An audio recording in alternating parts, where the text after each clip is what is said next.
Bonjour et bienvenue dans le podcast. Aujourd'hui, je reçois Lisa David Dupré et Jean Dupré et ils vont nous parler de l'apport du théâtre dans l'hypnose. Donc on va, encore une fois, partir un petit peu dans tous les sens et puis les conditions d'enregistrement étaient,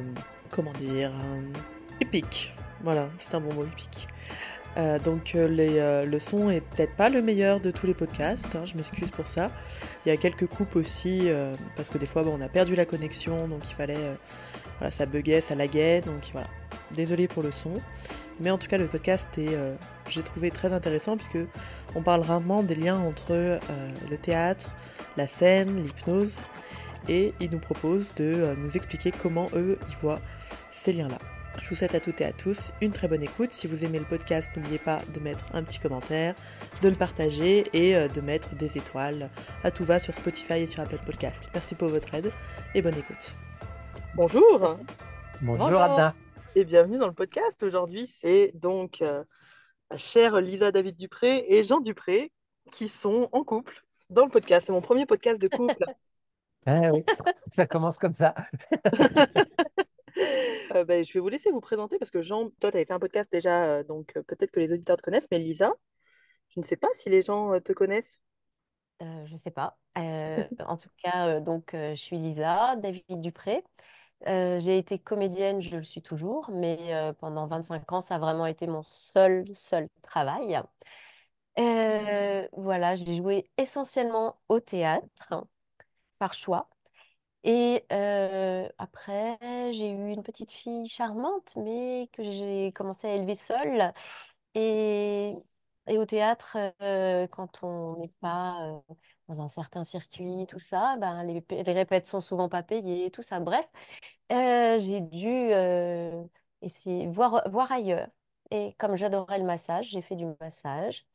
Et puis, comme j'adore, en fait, le truc qui me fait le plus vibrer, c'est d'apprendre. Ben, après, j'ai appris l'hypnose.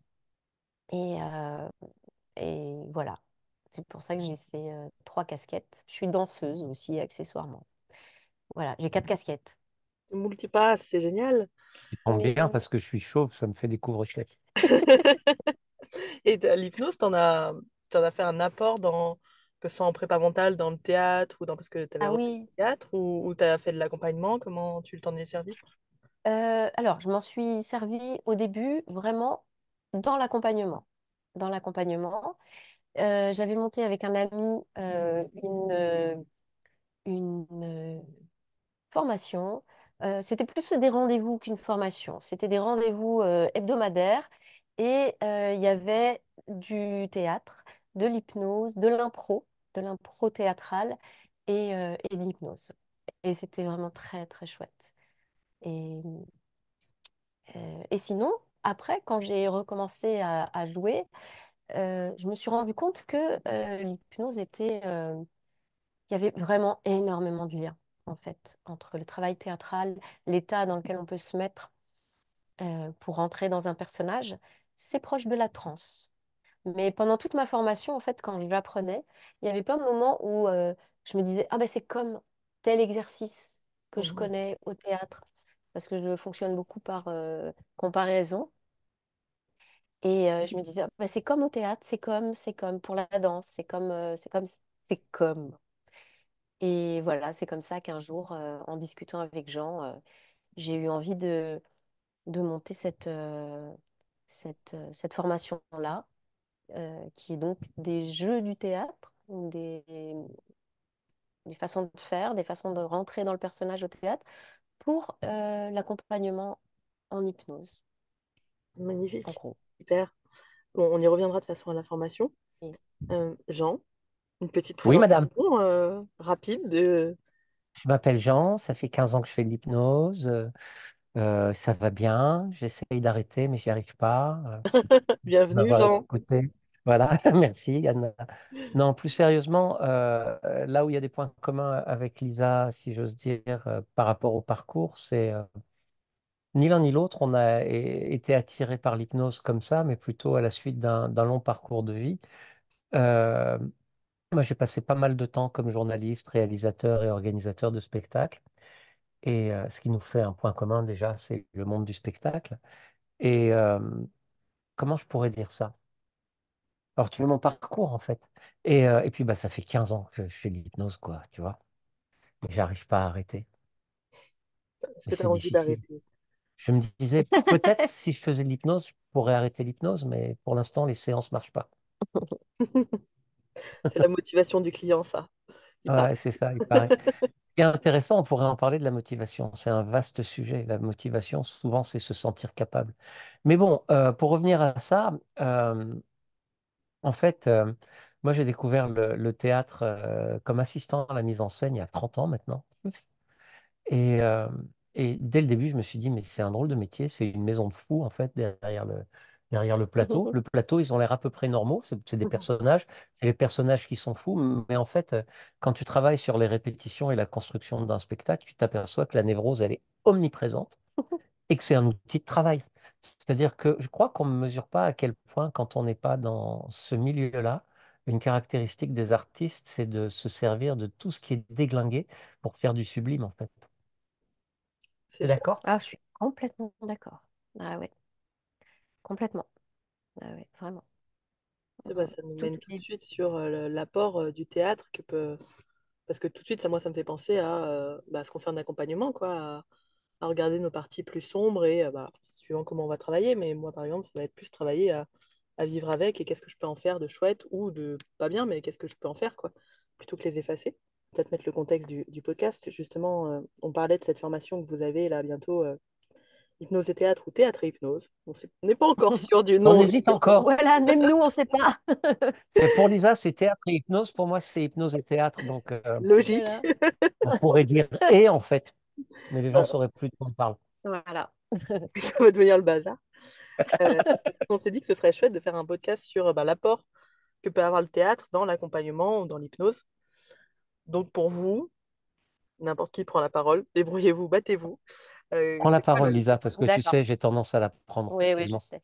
Prends. Donc, bah, si je pense à Milton Erickson, hein, qui était, tu disais tout à l'heure, multipasse, c'est-à-dire qu'il pouvait pas te parler de l'apiculture en face d'un apiculteur, je sais pas, euh, de garage pour un garagiste, de philo avec un philosophe, mais quand tu es comédien, quel que soit ton bagage culturel, quel que soit là d'où tu viens, tu dois pouvoir incarner quelqu'un qui est loin de toi. Et ben, quand tu reçois quelqu'un, tu sais pas en fait si c'est quelqu'un qui va t'être proche ou quelqu'un qui va t'être lointain dans, dans la proximité humaine de l'humanité. Et je pense qu'il y a quelque chose de l'approche qu'on a au théâtre de se rapprocher de n'importe quel personnage, qu'il soit bon, cruel, euh, stupide ou magnifique. En tout cas, la chose la plus importante, c'est d'aimer son personnage. C'est de l'incarner et de vouloir ne jamais se cacher derrière un masque qui dirait: Ah, vous voyez comme il est cruel ce personnage. Moi, je suis un gentil, hein. Mais là, on m'a demandé de faire un méchant. Ça, pour moi, ça, c'est mauvais. C'est pas bien. C'est pas bien. Eh ben, je crois que quand on reçoit quelqu'un qui est loin de nous, loin de nos valeurs et tout ça, on se doit d'épouser momentanément sa façon de penser pour pouvoir rentrer en contact avec lui. Et c'est un petit peu comme de se mettre à incarner un personnage qui est loin de nous. C'est hyper intéressant ce que tu dis parce que c'est vrai qu'on parle rarement des types de clients qu'on va recevoir. Alors, hormis sur Mm. comme on disait, sur la motivation qu'ils ont, mais Ouais, sur le fait que des fois, on est vraiment très très loin de nos clients et on se correspond pas, enfin, on correspond pas à l'humain, en tout cas en face de nous. Ce serait pas notre pote dans la vie, quoi. ouais. Ben ouais. Mais en même temps, c'est aussi une ouverture euh, qu'on se donne à soi-même et qu'on donne à l'autre parce qu'on va pas avoir la même façon de penser. Et on va peut-être prendre des chemins que l'autre ne prendrait pas, puisqu'on est si lointain. Mhm. Tout à fait. J'ai droit, moi aussi, parler, madame? Oui, bien Ben, sûr, j'allais te demander si tu avais enfin. quelque chose à ajouter. Ah, oh là Oh là, là, Oh ça là, y est, je c'est commence. allez, bonne Tu nuit. fais combien de temps? T'as 3 minutes, Euh, Jean. Je te fais des challenges. c'est trop court. Première chose, déjà, moi, il y a un truc qui me rend fou et ça fait maintenant combien? 14 ans que je forme, pas loin. Il y a un truc qui me rend fou dans le monde de l'hypnose, mais plus largement dans le monde du développement personnel, c'est la vision étriquée que nous pouvons tous avoir de qui on est. Mhm. C'est comme si on dit, oui, non, mais c'est ça le vrai moi. Mhm. Il faut que je retrouve le vrai moi. Mais on change tout le temps, on n'est jamais le même, on n'est pas le même depuis la naissance, on n'est pas le même aujourd'hui. Il y a un seul truc commun dans l'identité, c'est que justement, on n'est pas identique. Donc, là où je rejoins Lisa par rapport à ça, c'est comment on peut même donner à nos clients l'autorisation d'être qui ils sont si nous, on ne va pas explorer toutes les possibilités d'être qui sont les nôtres. Je laisse raisonner, Mm, c'est la mm. première minute. Non, On est pas là jusque-là? c'était top. C'est parfait. En effet, le petit silence pour laisser résonner, Oui. Ouais. important, hein, pour le coup. Ah ben ouais, parce que quand même, on fait des suggestions, tout ça, on connaît un peu l'histoire. Deuxième truc, je me rappelle un jour avoir lu sur un forum sur Internet où Lisa parlait de son travail, justement du théâtre au service de l'hypnose, d'un un interlocuteur qui lui disait, ouais, mais si c'est faux, c'est tout le contraire de ce qu'on veut. Et là encore, on retombe. Pour moi, le théâtre, c'est une école d'authenticité, en fait. Parce que c'est toute la différence entre être faux et être vrai, justement. Quand on est un comédien compétent, on joue pas. On est le personnage. On l'est totalement, comme si on l'était depuis sa naissance jusqu'à sa mort. Et pour Et ça, puis est-ce que tu après, veux dire qu'on prend une partie de nous qui est comme ça et qu'on en fait qu'on rentre complètement dans moi, cette partie ou on je pense invente qu'on la fabrique. Je la pense qu'on la fabrication? fabrique avec d'autres parties de nous. Je veux dire, chaque personnage, c'est comme un arlequin. On va prendre un bout d'ici, un bout de là, et puis on en fait quelque chose qui est vrai, mais qui n'est pas forcément nous. Je laisserai aussi Mm, Lisa répondre à ça. ouais. Mais pour moi, c'est fondamental comme école de l'authenticité, en fait. Si je ne peux pas être vrai dans un moi qui n'est pas moi, comment est-ce que je pourrais être vrai dans un moi que je crois être moi, mais qui n'est pas plus moi que les autres moi, en fait? Moi, je suis vraiment frappé par la manière dont les gens s'enferment dans une histoire, dans un discours sur la personne qu'ils sont. C'est ce qui fait que depuis l'adolescence, il y a un truc qui m'énerve, c'est qu'on me dise que je suis, même quand c'est pour me dire que je suis gentil. Non, je ne suis pas que gentil. Tu vois, par exemple, Donc, comment tu on est, définirais l'authenticité? Ce serait d'être multiple ou je d'être crois que je définirais l'authenticité comme ne pas être autre chose que ce qu'on est pendant qu'on l'est. C'est-à-dire ne pas avoir une partie de nous qui est en train de dire, ouais, mais non, c'est pas toi, ça c'est pas vrai, attends, il faut que tu réfléchisses. Tu es là et tu es juste là. Tu vois, ça fait lien avec un truc dont on parlera peut-être tout à l'heure, qui est un autre travail qu'on veut faire avec Lisa et dont on pourra peut-être dire un mot autour de la présence dans l'accompagnement. C'est à quel moment on arrête de laisser tous les blablas et tous les discours et tous les doutes et tous les questionnements pour être juste là dans la relation. On est tous tombés amoureux une fois, quoi. Est-ce que pendant qu'on est amoureux, on est en train de discuter dans sa tête ou est-ce que quand on est... Alors, en fait, je fais une différence entre amoureux et aimant, ou est-ce que quand on aime quelqu'un, on est tellement là pour lui, tu sais, comme dans Avatar, quand l'autre, il pose la main et qui dit, je te vois, et qu'il n'y a rien d'autre, en fait. Pour moi, c'est ça l'authenticité, c'est être totalement là et totalement soi. Tu sais, Roger, s'il parlait de cette notion de congruence, c'est-à-dire d'être capable d'être en accord justement avec toutes les facettes de ce qu'on est pour être avec l'autre. un sacré travail? Ouais, travail de toute une vie, à apprendre à avoir moins peur, Ouais, et puis à pas à arriver faire à disparaître reconnaître, la peur. bah, en plus un travail qui est difficile à faire seul, parce que reconnaître les zones qu'on connaît pas ou qu'on veut pas connaître tout seul, Ouais, d'où la c'est ça, supervision des fois, hein. des fois. Apprentissage. Des fois. D'où le travail personnel, tu vois. Et Oui, j'entends aussi des gens dire, ouais, le travail personnel, ça sert à rien, machin, tout ça, il faut arrêter. Bon, il faut juste se contenter d'être soi-même. Mais ouais. moi, je veux bien.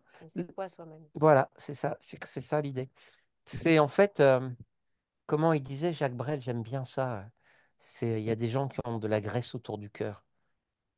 C'est normalement, on s'arrête pas de travailler, quoi.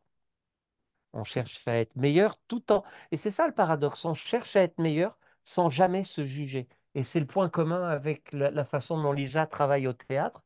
Quand quelqu'un travaille et que, elle accompagne quelqu'un qui est en train de faire un travail théâtral, elle ne porte aucun jugement, ni positif, ni négatif. Bah non. Et, bah non, Lisa, bah tu non. peux expliquer ça, toi? Comment ta façon de Alors, je sais pas travailler comme si je ça? vais pouvoir l'expliquer parce que ça fait vraiment partie de mon fonctionnement, mais c'est vraiment quelque chose qu'on m'a dit plusieurs fois. C'est que, ben non, mais moi, j'ai pas de jugement à poser. La personne, sinon, ça voudrait dire que je sais pour l'autre et je ne sais jamais pour l'autre. Je ne sais jamais si dans ce que je demande, il y a quelque chose qui a été dépassé qui semblait indépassable,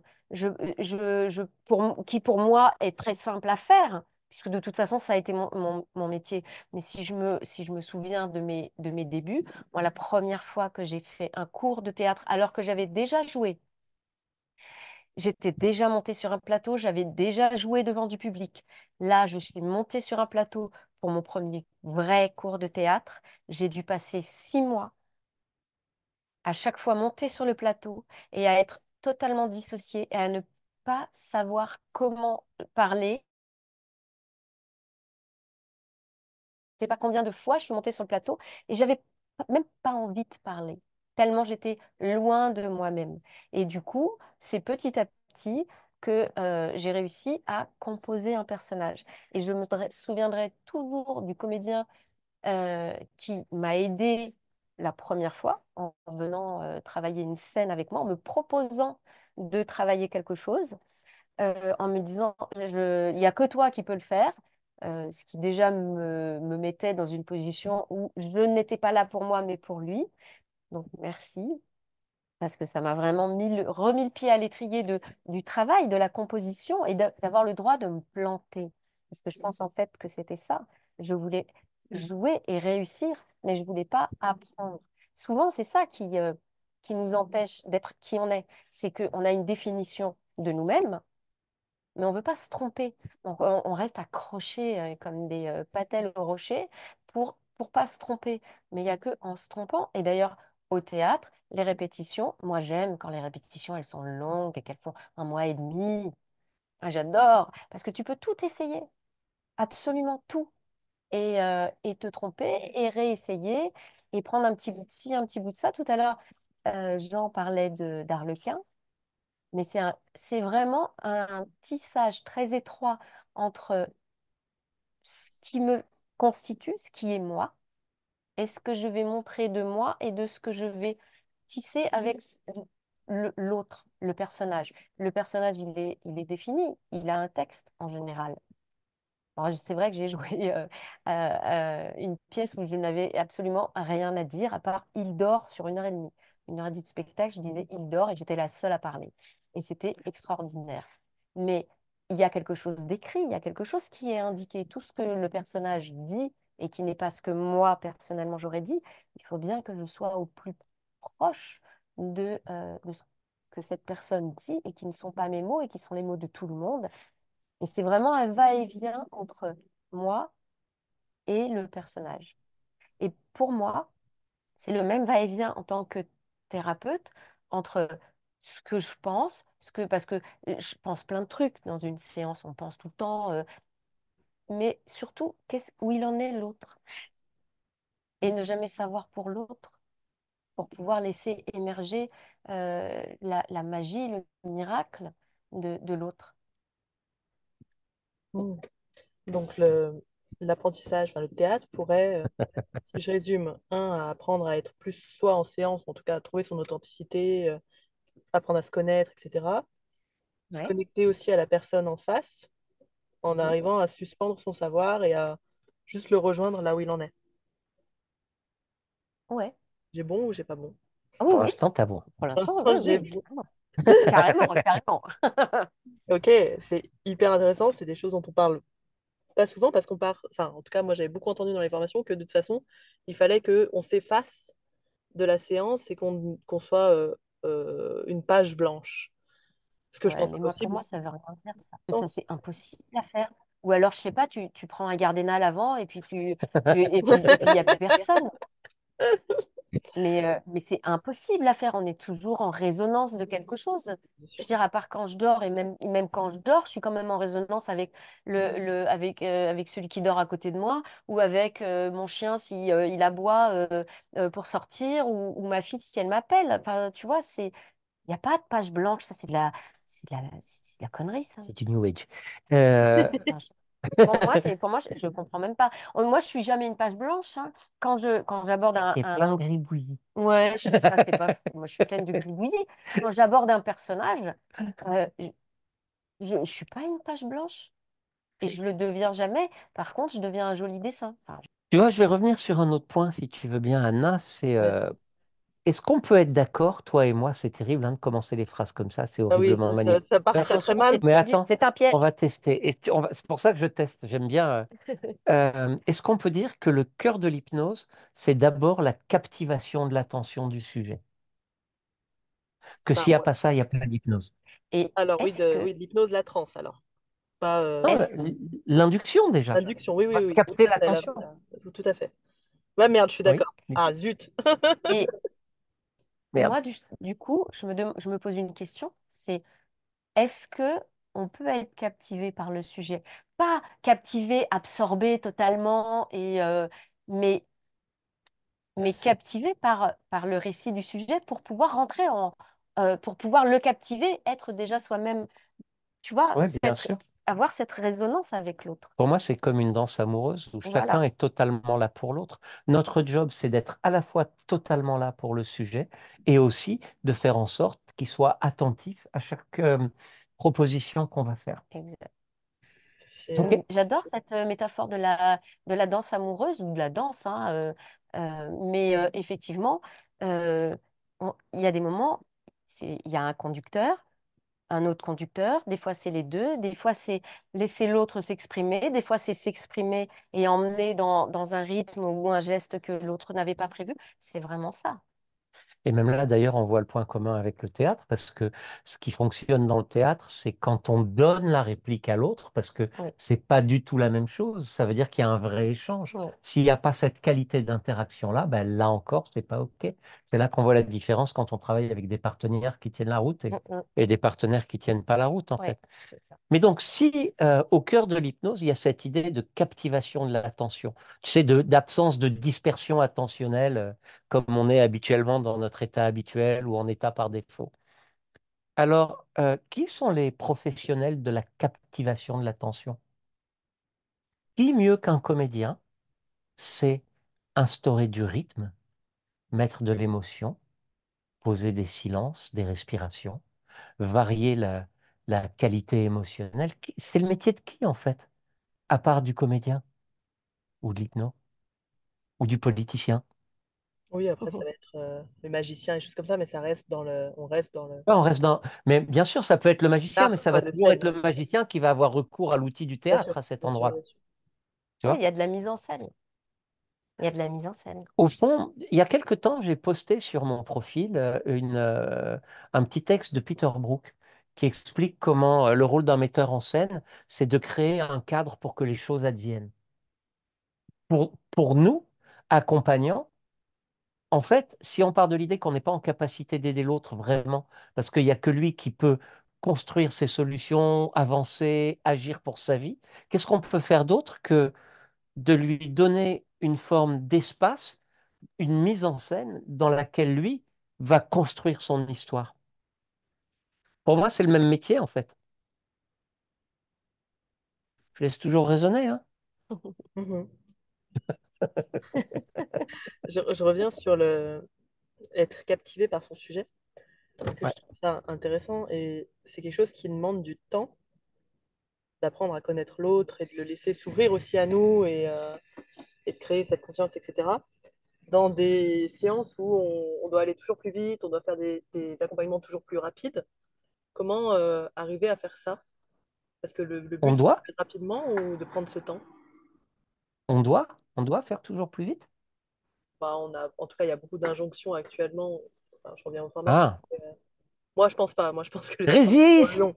Résiste, prouve que je résiste. Mais Ah ouais? on entend beaucoup ce truc de, tu sais, l'hypnose, c'est vraiment Là, j'ai encore vu une formation de 3 jours pour apprendre l'hypnose, toujours moins, tu vois.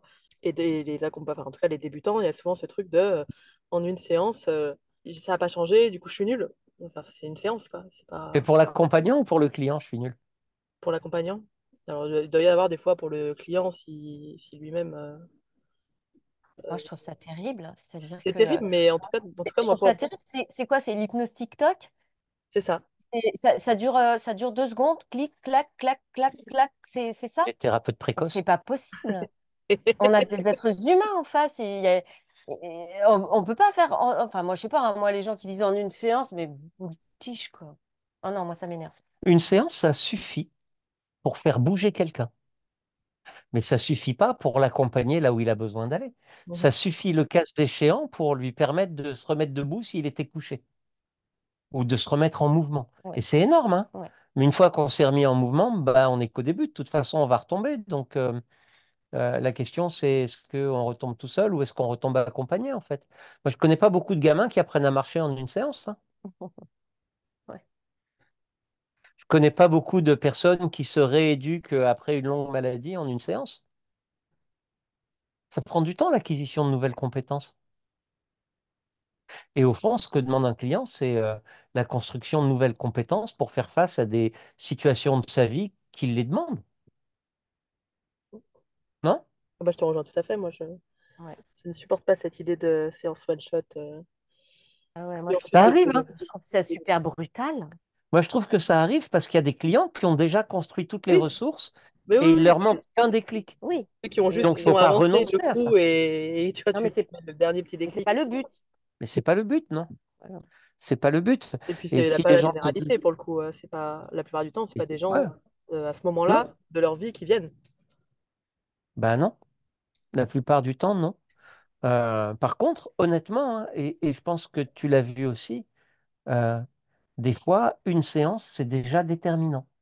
Oui, Parce que des fois, une séance, c'est j'ai été écouté, j'ai Ouais. été compris, j'ai découvert des choses à l'intérieur que je connaissais pas.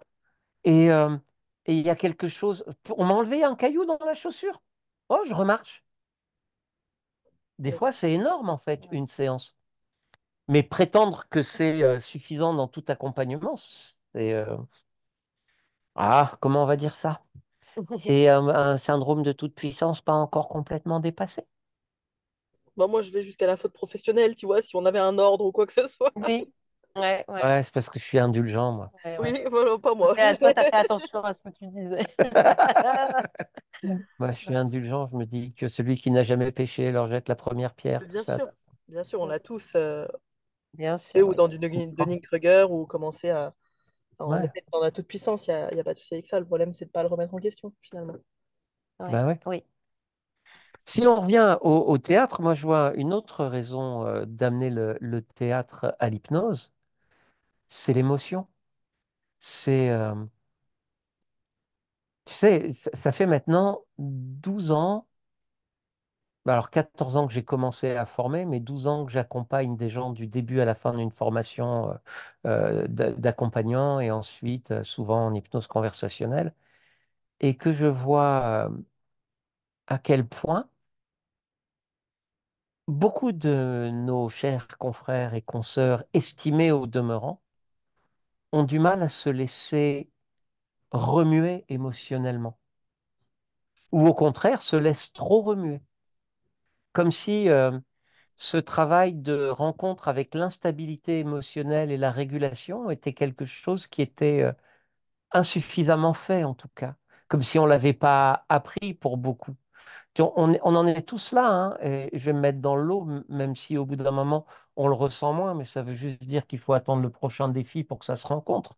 Euh, où on reçoit un client et puis ben il y a tellement de souffrance qu'on ferme toute notre empathie parce que ça fait trop mal.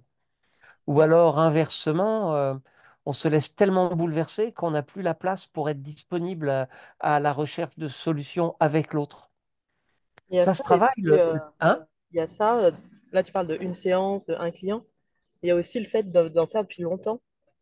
Ouais, L'accompagnement, il y a une sorte des fois d'épuisement compassionnel pour le coup qui peut oui. s'installer. Où Ça, on- pour moi, c'est moins le rôle du théâtre. Ça, c'est plus le rôle de la supervision ou de la thérapie pour moi. Mais par contre, le rôle du théâtre, c'est d'aller à la rencontre de toute la palette émotionnelle dont on est capable. Je veux dire, c'est du stretching, quoi. C'est si tu veux pouvoir être disponible et compétent à un moment donné, ben, étire-toi, fais les mouvements d'étirement nécessaires pour pouvoir passer de la joie à la tristesse, de la tristesse à la confiance, de la confiance à l'espoir, de l'espoir au désespoir, comme ça, Et ça, presque sur un claquement de doigts. tu penses que ça permettrait d'apprendre des outils de régulation émotionnelle pour les séances où tu te fais Je pense que c'est dépasser un ou, entraînement. Je vais laisser répondre Lisa parce qu'elle est plus compétente que moi. C'est oui, absolument. Parce que je pense que là où on se fait déborder, c'est qu'on n'a pas l'habitude d'aller, parce que et c'est souvent des émotions dites négatives. Je déteste ce mot de négatif, parce qu'il n'y a pas de négatif pour moi, il y a juste des émotions. Les émotions, c'est des informations, avec plus ou moins de bienveillance pour soi-même, parce que, on pleure pas, on se met pas en colère, on rit pas trop fort. Voilà, c'est les injonctions sociales. Et donc, du coup, on se coupe de ses propres émotions-là. Et du coup, si en face de nous, on a quelqu'un qui est très libre avec ses émotions ou qui va très très loin dans ses émotions, mais il faut pouvoir il faut, il me semble, enfin, j'ai dit il faut, c'est pas bien, mais il faut pouvoir ne pas avoir peur de ce qui se passe en face, de l'extrême qui peut advenir. Et, euh, et je pense que au moins goûter à qu'est-ce que ça veut dire de se mettre très en colère et d'accepter que on n'est pas quelqu'un de policé, on n'est pas un petit galet gentil posé sur la plage. Non, on est une grosse caillasse et qu'on a des côtés qui piquent et on a des côtés lisses et qu'on a des côtés qui puent et qu'on a des côtés qui sont agréables, chauds au soleil et d'autres glacés parce que ça touche le sol et qu'on est plein de merde. Ben, euh, ça s'appelle être un être humain, un être normal et si on a en face de soi quelqu'un qui est libre avec ses émotions et que soit en tant qu'accompagnant, on n'est pas libre, je pense bah, qu'on n'est pas un super bon accompagnant, en tout cas pas pour cette personne-là. Et c'est dommage, pour soi-même déjà. Quant à l'autre partie de ta question, c'était est-ce que tu te ça peut souviens de ce que c'était? développer une Oui, palette ah émotionnelle plus large, tu oui, vois, pour quelqu'un, par abs- exemple, qui, j'en connais, qui sont complètement bloqués face à la colère. Donc, ils savent pas ce que c'est que la colère, ils savent pas se mettre en colère. ouais, ouais, Quand on est accompagnant, c'est quand même problématique parce que du coup, on peut pas accompagner l'autre sur sa colère. On problématique, n'est pas la nôtre. absolument. Oui, tout le travail du comédien qui apprend, c'est apprendre à, à, à vivre avec les émotions et les intensités émotionnelles. Moi, quand je te disais tout à l'heure que quand j'ai commencé à travailler, je montais sur le plateau et je ne pouvais pas sortir un mot et enfin, je veux dire, ma palette était vide, totalement vide. Je n'avais aucune émotion. Parce que j'étais complètement dissociée, parce que j'étais terrifiée en fait, de me mettre en danger, dans ce danger-là, de me mettre en colère, de me mettre à crier, à parler fort, d'être quelqu'un de différent. Et là, t'as pas vu, mais j'ai mis des guillemets avec mes doigts, d'être différent de ce que j'étais, de la définition que j'avais de moi-même. Donc j'y allais pas. Et petit à petit, j'y suis allée, j'y suis allée, j'y suis allée. Et, euh, et bien sûr, et tu vois, je me souviens d'une séance où il y avait une femme en face de moi qui me racontait des choses qu'elle avait traversées qui étaient mais abominables. Et elle me le disait sous le ton de bah, c'est normal, enfin voilà, comme elle m'aurait, un peu comme un journaliste à la télé qui raconte des trucs abominables, mais bon, c'est les infos. Donc elle me donne ces infos et je pleure parce que c'est horrible ce qu'elle me raconte. Et tout d'un coup, elle s'arrête et je m'en veux, évidemment, parce que je me suis permis de pleurer. Et c'est mal, on pleure pas en séance, gna, gna, gna. Mais elle m'a dit merci, parce que tout d'un coup, pour la première fois, c'était pas la première fois qu'elle racontait tout ça, mais pour la première fois, elle voyait le terrible de tout ce qu'elle avait traversé. Et ça lui a permis d'accepter que ce qu'elle avait traversé était abominable et pas juste et terrible. Je dis pas qu'il faut à chaque fois se mettre en colère avec l'autre, mais rejoindre l'autre là où il est, c'est super important, me semble-t-il. Tu as raison, ça dépendra vraiment du client, du contexte, de ce qu'il a besoin. Tu C'est... vois, en ce moment, Anna, oui. pardon pour l'interruption, mais ça fait tellement écho. En ce moment, j'ai deux clientes qui ont des histoires de vie vraiment dures, vraiment, vraiment dures, mais qui voient même pas où est le problème, en fait. C'est-à-dire qu'elles ont tellement pris l'habitude de vivre avec que quand tu parles de trauma, quand tu parles de choses comme ça, elles disent, oh non, mais j'ai appris à gérer ça. Et c'est OK, moi, je demande qu'à le croire. Sauf que si tu restes quelques minutes à bavarder avec elle de ça, tu vois bien que l'émotion, elle déborde dans tous les sens, en fait. C'est-à-dire que on a beaucoup de clients qui ont besoin d'avoir un espace pour s'autoriser à éprouver un petit peu des émotions terribles qu'ils ressentent, pour ne plus avoir besoin de faire des détours en eux-mêmes pour éviter quelque chose qui les terrorise. Je sais pas si je m'exprime clairement. Très clairement.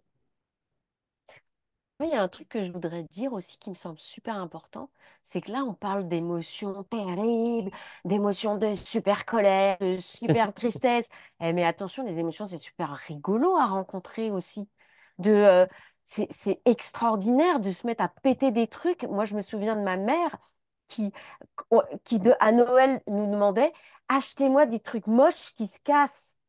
Quand on lui demandait, maman, qu'est-ce que tu veux? Achetez-moi des trucs, des cendriers avec des aigles en plâtre dégueulasses, parce qu'elle pouvait aller les péter dans la cuisine, parce que ça fait du bien. C'est kiffant de pleurer pendant 20 minutes en tapant sur son oreiller et en disant des grossièretés. Moi, Non, mais c'est super important. Tout d'un coup, je me dis, mais non, mais c'est horrible. Ça veut dire que il faut toujours aller, tu sais, appuyer là où ça fait mal. Mais Non? non! Justement, avec le théâtre, on y va tout doucement et avec et petit à petit, on fait le chemin et le chemin se fait en même temps qu'on y va. Mais, mais c'est enfin, moi, je trouve ça très agréable. Toutes les émotions sont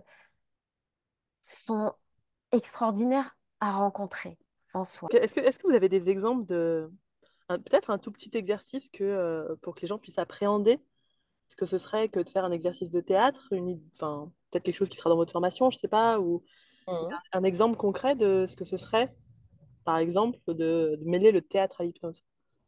Ouais. Euh, Déjà, j'ai envie de dire, par rapport à ça, euh, il y a un peu deux niveaux différents dans les propositions qu'on fait avec Lisa. Dans cette formation théâtre et hypnose, au fond, il y a assez peu de pratiques d'hypnose parce que ça dure que 2 jours. Et l'idée, c'est vraiment d'aller explorer déjà toutes les variations qu'il y a à l'intérieur. Et c'est déjà une forme d'hypnose. Mais l'idée, c'est qu'il n'y a pas forcément beaucoup de mise en pratique hypnotique pour autant que je me souvienne, Lisa. alors, dans le dernier stage que j'ai fait, il y en avait OK. beaucoup plus. Mais en tout cas, il y avait cette dimension d'exploration qui Voilà. était centrale. Et si on reste, c'est OK Oui, si bien sûr. si on reste sur la pratique juste théâtrale, tu voulais un exercice, le premier qui me vient comme ça. Quand j'ai commencé, moi, à faire du théâtre en cours, le prof nous disait souvent, allez au café, installez-vous et regardez les gens passer. Et demandez-vous euh, pourquoi ils marchent comme ça. On parlait des démarches à ce moment-là.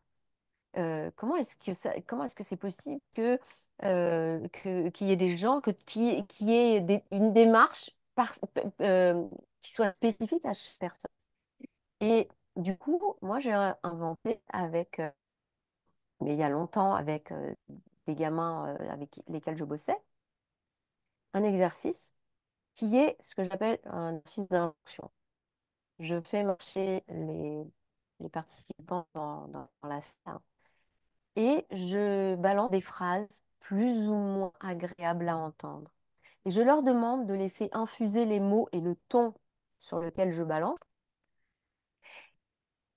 Trouver le corps, comment marche quelqu'un à qui on a dit, oh, mais qu'est-ce que t'es fatigant! Arrête de parler, tu me fatigues! Comment est-ce que le corps de cet enfant, adolescent, qui a entendu ça pendant des années, comment est-ce que cette personne se tient? Comment est-ce qu'elle marche? Comment est-ce qu'elle respire? Où est-ce que c'est ouvert? Où est-ce que c'est... Ou une autre injonction qui peut être mais que tu es belle, mais que tu es beau. Et si un jour on a un bouton au bout du nez, on fait quoi avec mais qu'est-ce que tu es beau et qu'on a appris à se sentir beau et à surtout ne jamais déchoir de ce perchoir du mais que tu es beau et que ce jour-là, ben, on n'est pas beau parce que voilà, les cheveux sales, je sais pas, une peau sale, dégueu. Et, et comment on se tient, comment on s'offre au monde suivant des choses qu'on a entendues dans l'enfance et qui font que ben on se tient comme ça, droit ou pas droit, ou qu'on est fermé ou qu'on est ouvert. Ça, c'est un des exercices que je peux proposer. Est-ce que ça répond à ta Ça question? répond totalement à mes questions. Super intéressant. Belle manière, en effet, de rejoindre l'autre, de Oui, changer de peau. oui. Et de se découvrir aussi. Parce que tu vois, il y a des choses, moi, quand je propose cet exercice, euh, genre, j'ai une liste avec plein d'injonctions, mais je regarde aussi les gens qui sont en face de moi. Et ça peut m'arriver de dire une injonction ou de ne pas dire une injonction parce que je sens que ça me pourrait être trop proche de quelqu'un ou la rapprocher de quelque chose où elle ne va pas. Tu vois? Je fais un peu attention aussi à ce que je peux dire. Ils ont de la chance. Mm. Ça, c'est différent. Donc il y a un gros, enfin il y a un gros, est-ce qu'il y a du taf sur soi dans cette posture, n'importe quoi, dans cette formation que vous allez proposer sur la... Alors, moi, j'en pourrais même pas le mot de formation pour les week-ends théâtre et Mhm. hypnose. C'est plus des ateliers, c'est plus des ateliers d'entraînement, de découverte, de plaisir, Ouais.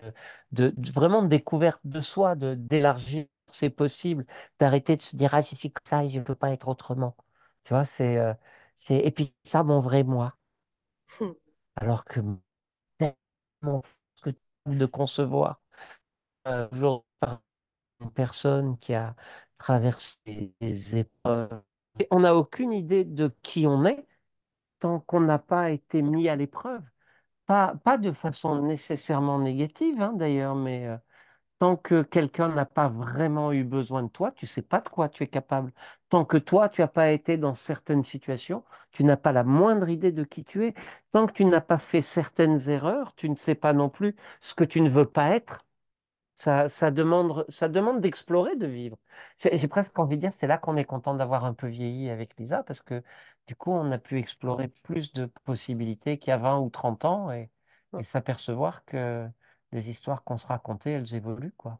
Mm. Tu vois,